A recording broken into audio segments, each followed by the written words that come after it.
සන්නද්ධ සේවාවේ කපිතාන් සුමේදා ජයවීර ගැන මතකය පොඩ්ඩක් අවදි කරනකොට. ලක්ෂාන් මට හම්බ වුණේ සුදු කලිසම ඇඳපු සුදු යුනිෆෝර්ම් එක ඇඳපු ඉතාම හරිම කඩවසම් තරුණයෙක් තමයි DSL නායක විද්‍යාලයේදී මට ලක්ෂාන් කියලා හම්බ වුණේ. සමහර වෙලාවට එහෙම ආදරණීය ගුරුවරු එහෙම ආදරණීය මිනිස්සු ජීවිතවල හම්බ නොවුණා නම් අපිත් අද මෙතන නොඉන්නට ඉඩ තිබුණා. උසස් පෙළ සමත් නොවුණා කියලා ඒ අවුරුදු උසස් පෙළ අවුරුදු 2ක් තුල දරුවෝ ලබාගත්තේ දැනුම ඒක විභාග ප්‍රශ්න පත්‍රයට එහෙම නැත්නම් මෙමරි පවර් එක මනින එක තමයි ගොඩක් වෙලාවට අපේ උසස් පෙළේ දෙන සහාය පිළිබඳව සමහර වෙලාවට මට සෑහීමටපත් වෙන්න බැරි අවස්ථාවක් තිබුණා. නමුත් මා විශ්වාස කරන දේ තමයි දරා ගැනීම. ටොලරන්ස් කියන එක නිවස, පාසල, සමාජය කියන තුනෙන්ම එනවා. ආයිබෝන් කාලෙකට පස්සේ ලක්ෂාන් වත්වෝ YouTube channel එකට අපි අපේ ආදරණීය ආචාර්ය සුමේදා ජයවීර ගුරු මෑණියන්ව ඒ වගේම විදුහල්පතිනියන්ව කැඳවාගෙන ආවා. මම ගුරු මෑණියන් කියන්නේ මගේ පාසලේ අපේ කාලේ අපිව බලාගත් අපේ ගුරු මෑණියන් හින්දා. ඒ වගේම තමයි මේ මොහොත වෙනකොට ලංකාවේ සුප්‍රසිද්ධ බාලිකා පාසලක් වන සිරිමව බණ්ඩාරනායක විද්‍යාලයේ විදුහල්පතිනිය වශයෙන් මේ දරුවෝ දහස් ගාණක් බලා ගන්නවා ආදරෙන් උන්ට හරි මග කියලා දෙනවා. ඉතින් මැඩම් ආයිබෝන් අයිබෝන් මේ දවස්වල මට බරපතල පහර පිට පහර එල්ල වෙනවා විශේෂකාරී නාට්‍ය හින්දා ආචාර්යවරුන්ට පහර දෙනවා කියලා මේ ඉන්නෙත් ආචාර්යවරියක්. හැබැයි අර මම Facebook එකේ දාපු පෝස්ට් එක වගේ තමයි මම විශ්වවිද්‍යාලයක් ඇතුලේ බුදුවරුන්ගෙන් බණ අහපු ශිෂ්‍යෙක්. ඉතින් ඒ නිසා කුසල් කරන කිසිම කෙනෙකුට අපේ ලියවිල්ල ඇතුලේ හානියක් නැහැ. මේ අපේ ජීවිතවල මහා නාඹ තල්ගස් වගේ අපිව ගොඩ දාපු චරිත, මහා විශාල චරිත. මැඩම් උසස් පෙළ ප්‍රතිඵල ආවා. එතන තමයි හොඳම මාතෘකාව මේ වෙලාවේ මැඩම් එක කතා කරන්න කියලා ගොඩක් දෙනෙක් අපෙන් ඉල්ලුවා. ඒ නිසා උසස් පෙළ ප්‍රතිඵලත් එක්ක මැඩම් දරුවන්ගේ ජීවිත වෙනස් දිශානති ඔස්සේ ගමන් කරන්න පටන් ගන්නවා. උසස් පෙළ තමයි ජීවිතයේ ප්‍රධානතම දේ කියලා මිනිස්සු හිතාගෙන ඉන්නවා. මැඩම් මොකද හිතන්නේ? මෙහෙමයි. උසස් පෙළ සමත් වීම ගොඩක් හොඳයි. නමුත් උසස් පෙළ සමත් නොවුණා කියලා ජීවිතය එතනින් ඉවර වෙන්නේ හෝ ජීවිතයේ දුර ගමනක් යන්නට කිසිදු බාධාවක් වෙන්නේ නැහැ කියන එකයි මට දූපුතුන්ට කියන්න තියෙන්නේ. මොකද උසස් පෙළ විභාගය සමත් වීම දෙමාපියන්, දරුවෝ, ගුරුවරු අපි හැමෝම සතුටටපත් කරන කාරණයක්. නමුත් උසස් පෙළ සමත් නොවුණා කියලා ඒ උසස් පෙළ අවුරුදු 2ක් තුල දරුවෝ ලබාගත්තේ දැනුම ඒක විභාග ප්‍රශ්න පත්‍රයට එහෙම නැත්නම් මෙමරි පවර් එක මනින එක තමයි ගොඩක් වෙලාවට අපේ උසස් පෙළෙන් වෙන්නේ. එතකොට මේ මෙමරි එක එතනට ගිහිල්ලා ඒ ප්‍රකාශනය කිරීමේ අඩුපාඩුවක් නිසා තමයි විභාගය සමත් වීම අසමත් වීම තීරණය වෙන්නේ. ඒ නිසා විභාගයේ අසමත් වුණත් ආදරණීය දුවේ පුතේ ඔබ ළඟ තියෙන දැනුම, කුසලතාවය, මේ මානව ගුණධර්ම විභාග ප්‍රශ්න පත්‍රයෙන් මැනෙන්නේ නැති නිසා ඔබ හිතන ඕනෑම කඩීමක් කරා ඔබට යන්නට ශක්තිය තියෙනවා කියන එකයි මට කියන්න තියෙන්නේ. මේ මොහොත ලංකාවේ ඉතාම තීරණාත්මක දශකයක ආරම්භය කිව්වොත් නිවැරදි. මොකද දේශපාලනික වශයෙන් රට වෙනත් දිශානතියකට ගමන් කරනවා. ඒ වගේම මිනිස්සු ආකල්පමය වශයෙන් වෙනස් දිශානති හොයාගෙන යන වෙලාවේ රටේ දරුවන්ගේ දරා ගැනීම පිළිබඳව බරපතල ප්‍රශ්න ඇති කරනවා. ඒකට මේ පාසල් පද්ධතිය සහ සමාජීය පද්ධතිය ඇතුලේ කොහොම සපෝට් එකක්ද දෙන්නේ දරුවන්ට? දෙන සහාය පිළිබඳව සමහර වෙලාවට මට සෑහීමටපත් වෙන්න බැරි අවස්ථාවක් තිබෙනවා. නමුත් මා විශ්වාස කරන දේ තමයි දරා ගැනීම. ටොලරන්ස් කියන එක නිවස, පාසල, සමාජය කියන තුනෙන්ම එන්නට ඕනේ. විශේෂයෙන්ම විධිමත් පාසල් පද්ධතිය තුළ අපි කියනවා විධිමත් පාසල් පද්ධතිය තුළ විධිමත් ඉගෙනුම් ක්‍රියාවලියක් ක්‍රියාත්මක වෙනවා. ඒ නිසා විධිමත්ව දරුවෙක් සකස් වන ආයතනය පාසල නිසා පාසල ඇතුලේ මේ දරා ගැනීම කොහොමද දරුවන්ට පුරුදු පුහුණු කරන්නේ?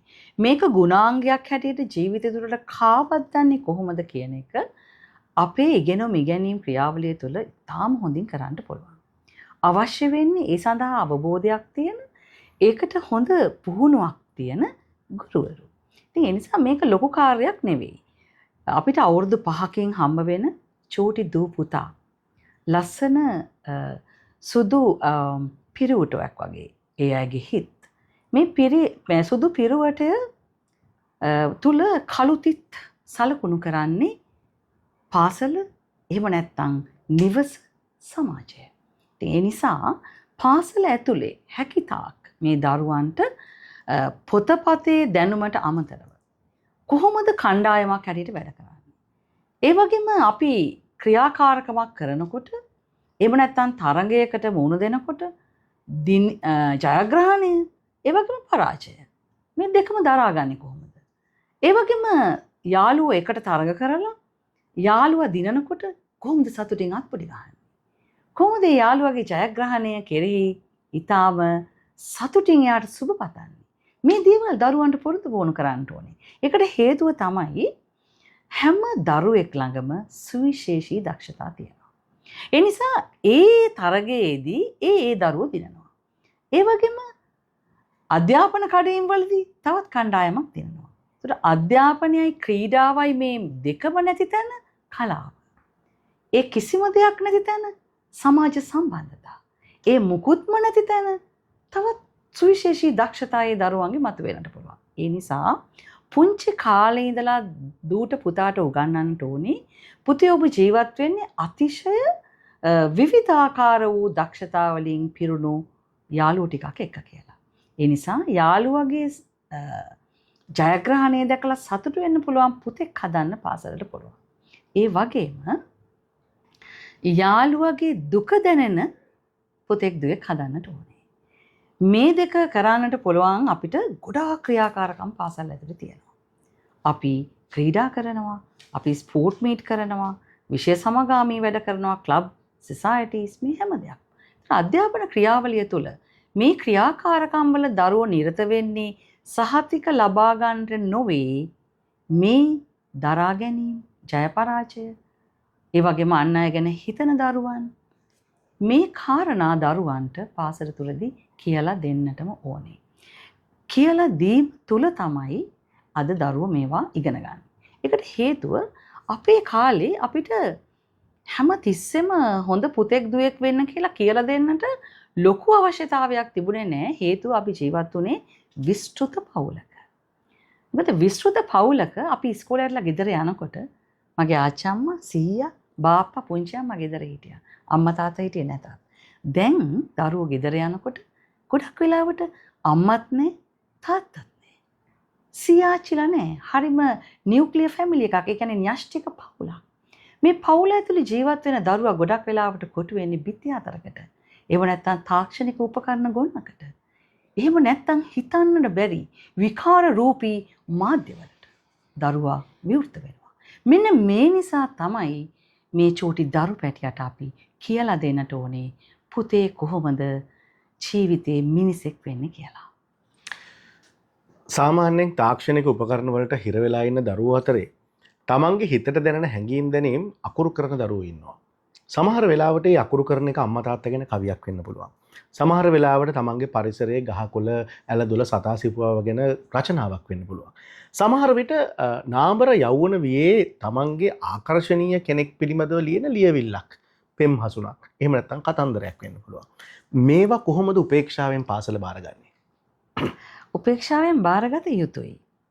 ඒකට හේතුව අර මං කිව්ව පරිසරයේ ජීවත් වෙන තරුණ දූපතුන් තමයි අදටත් එන්නේ. කොටිම ගෙදර බලු පැටියෙක්වත් පූස් පැටියෙක්වත් වෘතා කරන්න නැහැ. ඒ නිසා ඒගොල්ලෝ තරුණ වී ඇතිවන සමහර වෙලාවට ඒ හැඟීම් දැනීම් ප්‍රකාශනය කරනවා ගීතයෙන්, කොරුටු ගීයකින්, චිත්‍රයකින්. ඉතින් ඒක ඇතුලේ ආදරය ප්‍රකාශ කරා කියලා මහා දඬුවමක් දෙන්නට ඕනේ නැහැ දූපතුන්ට. ඒ ආදරය ප්‍රකාශ කිරීම කල යුතු වියට තාම ඇවිල්ලා නැහැ කියලා දෙන අතරේ මේ දූපතුන්ට කියලා දෙන්නට ඕනේ ඔබේ නිර්මාණශීලී බව විකටම පවත්වගෙන ඒ කටයුතු කරගෙන යන්න. ඔබට පුළුවන් ඔබේ ආදරවන්තයාට ආදරවන්තියට ඔය තරම් නිර්මාණශීලී කාව්‍යයක් කරන්න පුළුවන් වගේම රටදෑ සමය වෙනුනොත් ඔබේ නිර්මාණශීලී දායකත්වය දෙන්න පුළුවන් කියලා. සමහර වෙලාවට එහෙම ආදරණීය ගුරුවරු එහෙම ආදරණීය මිනිස්සු ජීවිතවල හම්බ නොවුනා නම් අපිත් අද මෙතන නොඉන්නට ඉඩ තිබුණා. මං ඒක ලක්ෂාන් කියන්න කලින් කියන්න ඕනේ. මොකද මම ඊළඟට ඒක කියන්නමයි හිටියේ. මොකද ලක්ෂාන් කියන මේ සුවිශේෂී චරිතය අද මට හම්බ වෙන්නේ මේ විදිහට. මං හිතනවා ලක්ෂාන් මට හම්බ වුණේ සුදු කලිසම ඇඳපු සුදු යුනිෆෝම් එක ඇඳපු ඊටාම හරිම කඩවසම් තරුණයෙක් තමයි ඩී.එස්.එල් නායක විද්‍යාලයේදී මට ලක්ෂාන් කියලා හම්බ වෙන්නේ. මේ ලක්ෂාන් පාසල් කාලේ උසස් පෙළ හැදෑරුවේ විද්‍යා විෂය ධාරාවෙන්. කාලයක් යනකොට විභාගයට ඔන්න මෙන්න තියෙද්දී ලක්ෂාන්ට මතක ඇති ලක්ෂාන් එනවා විෂය මාරු කරා.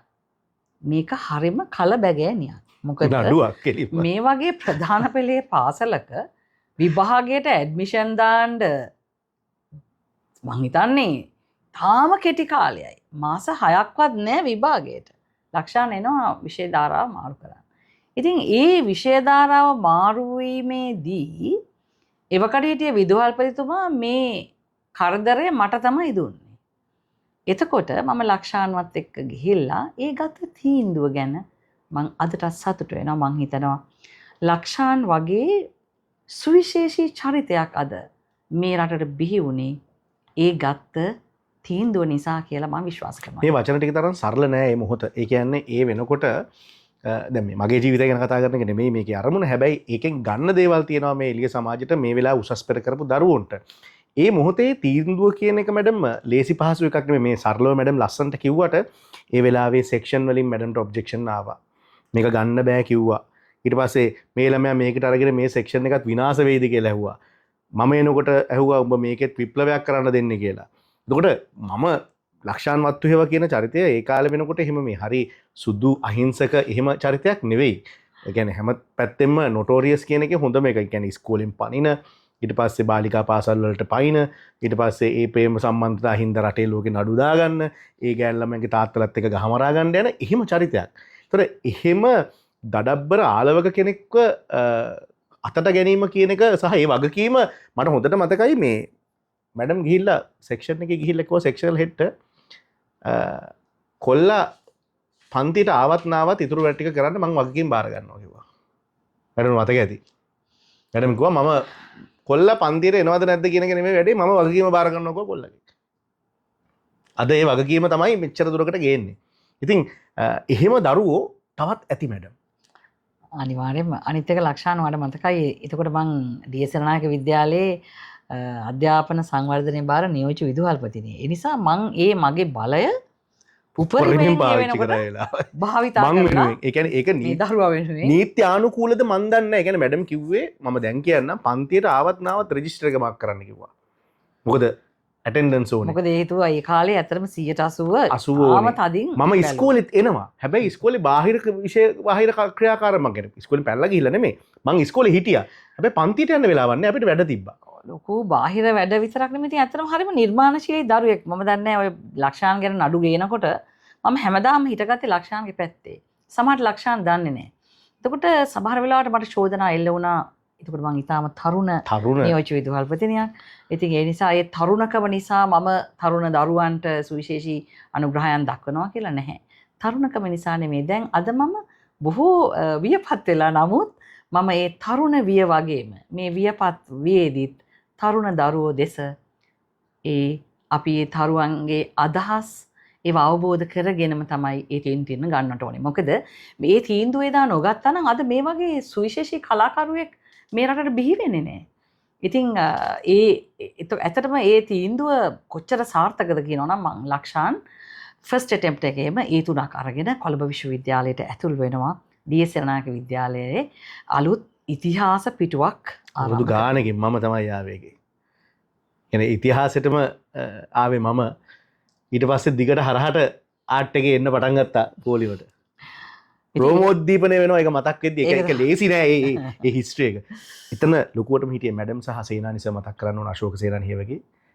එහෙම මහා විශාල ලොකු චරිත අපේ ජීවිතවල හිටියා. මැඩම් නම් මං හින්දා සෑහෙන්න බැනුම් ඇහුවා. නියෝජ්‍ය විදුහල්පතිවරියක් වෙලත් සාමාන්‍ය ගුරුවරුන්ගෙන් පවා බැනුම් ඇහුවා මං හින්දා. හැබැයි අද ඒ බැනුම් වලට මං හිතනවා මම රිපේමන්ට් එක දුන්නා කියලා.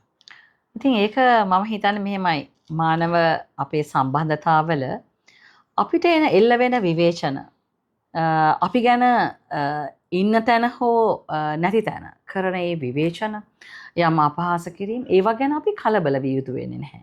ඒකට හේතුව තමයි මම මේ දරුවන්ටත් හැමතිස්සෙම කියන්නේ පුතේ ජීවිතේ අපි හරි දේ කරනවා නම් හරි තීරණ ගන්නවා නම් ඒ ගන්න තීන්දුව තවත් මිනිසුන්ගේ ජීවිතේ වාසනාවන්ත කරන්න ඒ ජීවිතයේ අලුත් පිටුවක් පෙරලන්න දායක වෙනවා නම් තව කාගෙන්වත් එන උපහාස අපහාස වලට සැලෙන්නට එපා කියන එකයි මම හැමතිස්සෙම කියන්නේ. මොකද මේ විදුහල්පති භූමිකාව තුළ ලක්ෂාන් ඔයා කිව්වා වගේම පාසල ඇතුලේ හම්බ වෙන ඊටාම සුවිශේෂී චරිත තියෙනවා.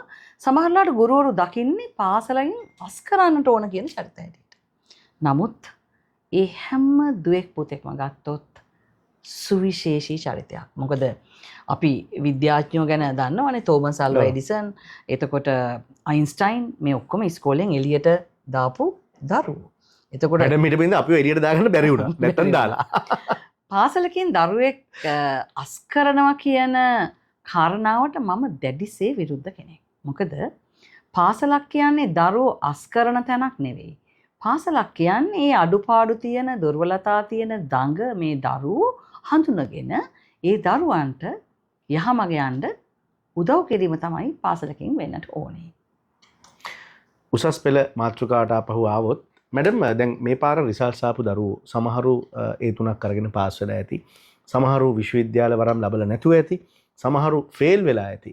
දැන් උතන භයානකම කැලේ මැඩම් ෆේල් වෙන එකත් නෙවෙයි. අර විශ්වවිද්‍යාලයට සමත් වෙන්න කියලා හිතාගෙන වැඩ කරපු රිසල්ට් එක තියෙනවා. ඒ සෙට් ස්කෝර් එක හින්දා විශ්වවිද්‍යාලයට ය아가න්න බැරි වෙන දරුවෝ ටිකක්. ඔවුන්ගේ මානසික කඩාවැටීම මැඩම් මම විශ්වාස කරනවා අර කොහොමත් වැඩ නොකර ඉඳලා ඊළඟ ස්ටෙප් එක ගන්න බලාගෙන ඩිසිෂන් එකක් ගන්නවා. ගොඩක් වෙලාවට ෆේල් වෙනවා කියලා රෙජිස්ටර් වෙලා ඉන්න ළමයිට කියනවානේ. ඒගොල්ලෝ අනාගතේ ගැන ඩිසිෂන් එක අරන් තියෙන්නේ. අපි මේ පැත්තට යනවා ටෙක් යනවා, ජර්මන් ටෙක් එකට යනවා මොන හරි කරනවා කියලා. අර විශ්වවිද්‍යාලේ යන සෙට් එකත් අවුලක් නෑ මොන හරි කරගෙන ඉන්න. හැබැයි අර අතරමැද්දේ පොඩි ගන්ධබ්බ අවදීක සෙට් එකක් ඉර වෙනවා. ඒ අය ගැන මැඩම්ට මොකද්ද කියන්න තියෙන්නේ?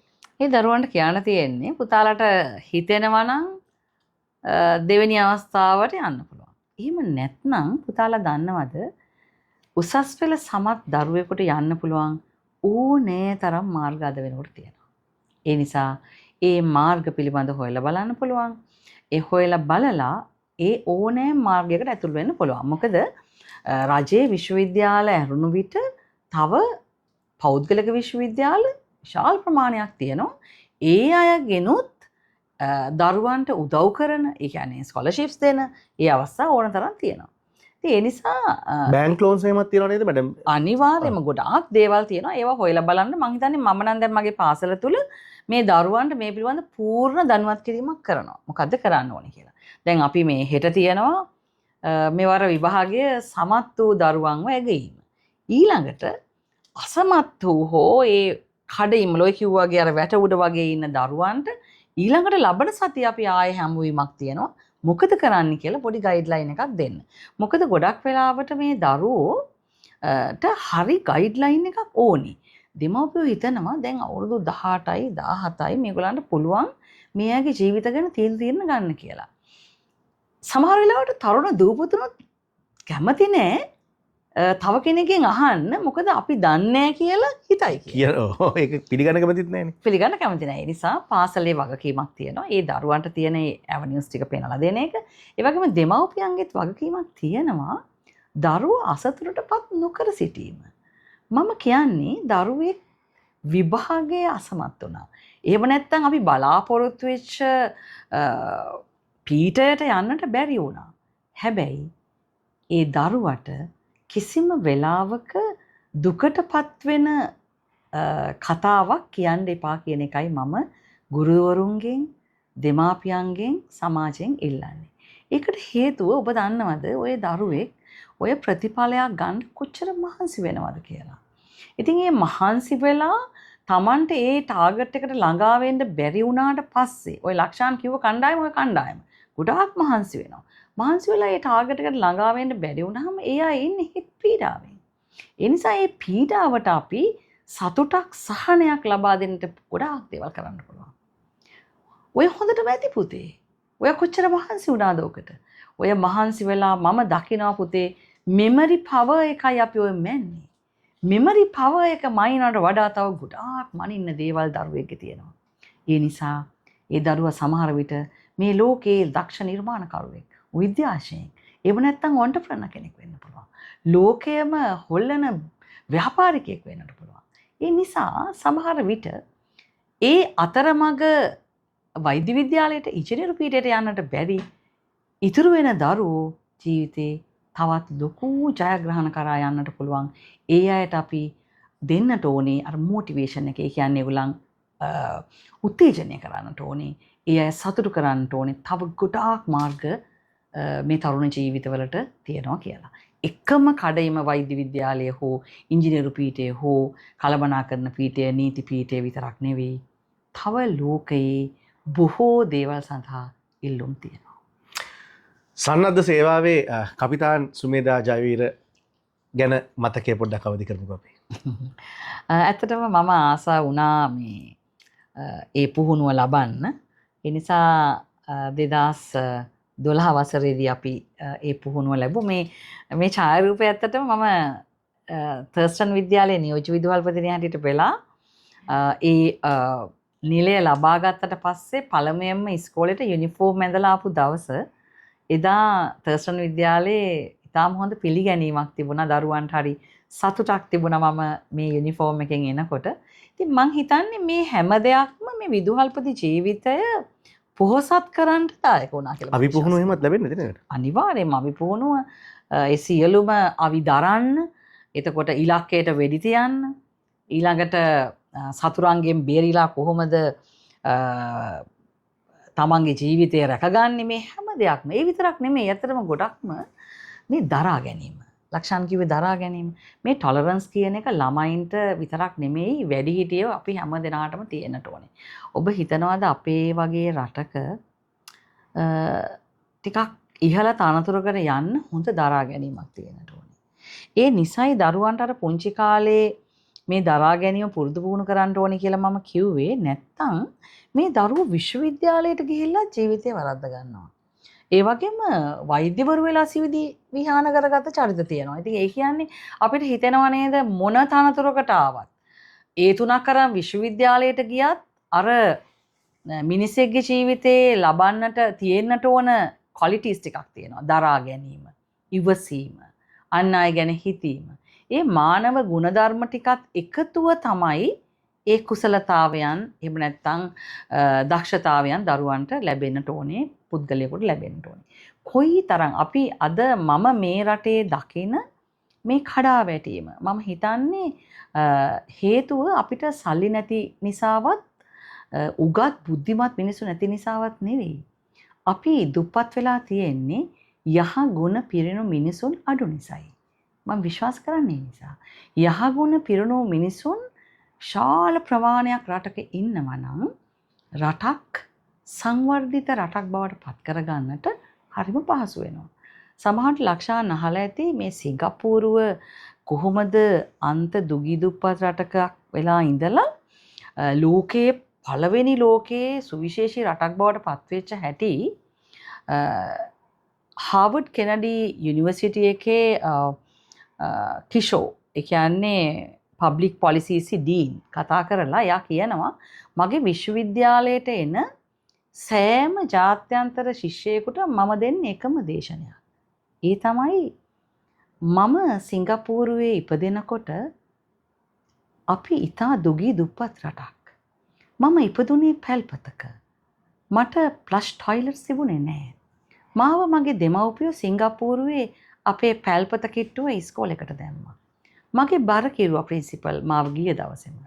මම අඩුබර දරුවෙක් හැටියට අඩුබර දරු කණ්ඩායමට පාසලේ ඇතුල් කළා. පාසලෙන් මට කිරි වීදුරුවක් හම්බ වුණා. මම ඒ කිරි වීදුරුව හැමදාම පානය කරා.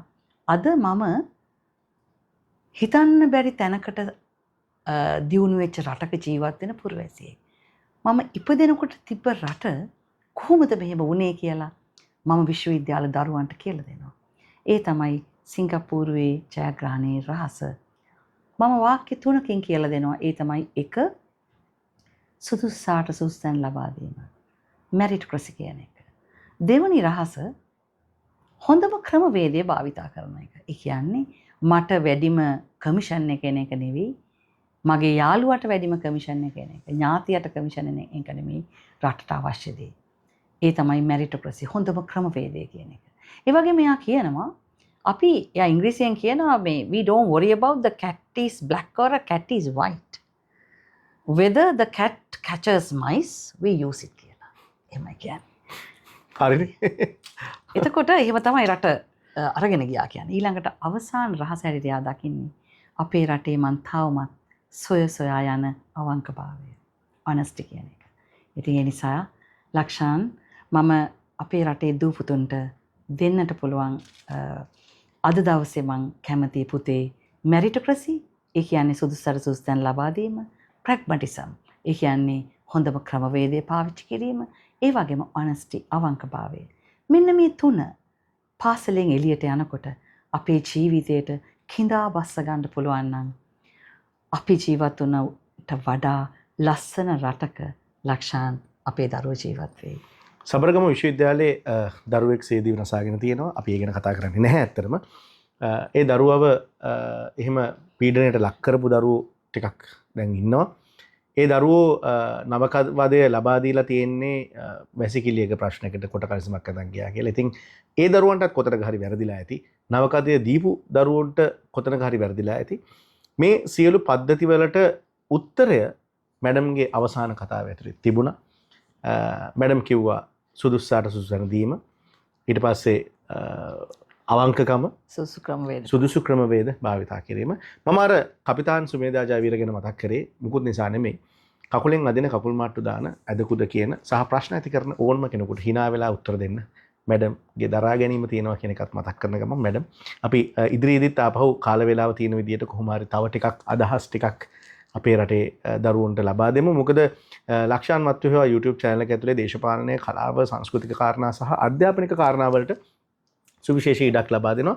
මේ දවස්වල channel එක ටිකක් අක්‍රීය මට්ටමේ තියෙන්නේ. වැඩ කටයුතු රාශියක් එක්ක උඩට පේනවා හැඩරුවත් පොඩ්ඩක් වෙනස් වෙලා මේ දවස්වල මේ කලා කටයුතු හින්දා. කොහොම වුණත් අපි කොහොම හරි වෙලාව හදාගෙන වටින මිනිස්සු අපේ channel එකට අරගෙන ඉන්න අපි මහන්සි වෙනවා. මැඩම් බොහොම ස්තුතියි. නිදුක් නිරෝගී සුව ලැබෙන්න ඕනේ. හිතන පතන සියලු දේ ඒ ආකාරයෙන්ම සිද්ධ වෙන්න ඕනේ. මේ රටට මිනිස්සු හදන්න මහ ලොකු හයියක් වෙනවට. ඒ වගේම ලක්ෂාන් මම ප්‍රාර්ථනා කරනවා ඔයාගේ ජීවිතේ ඔයා ගොඩාක් ලස්සන හීන ගොඩාක් අරන් ජීවත් වෙන තරුණේ. ඒ නිසා ඒ ලස්සන තරුණ නිර්මාණකරුවා කිසිදු බාධාවකින් තොරව හැමදාම අපිට දකින්න ලැබෙන්න කියලා ප්‍රාර්ථනා කරනවා.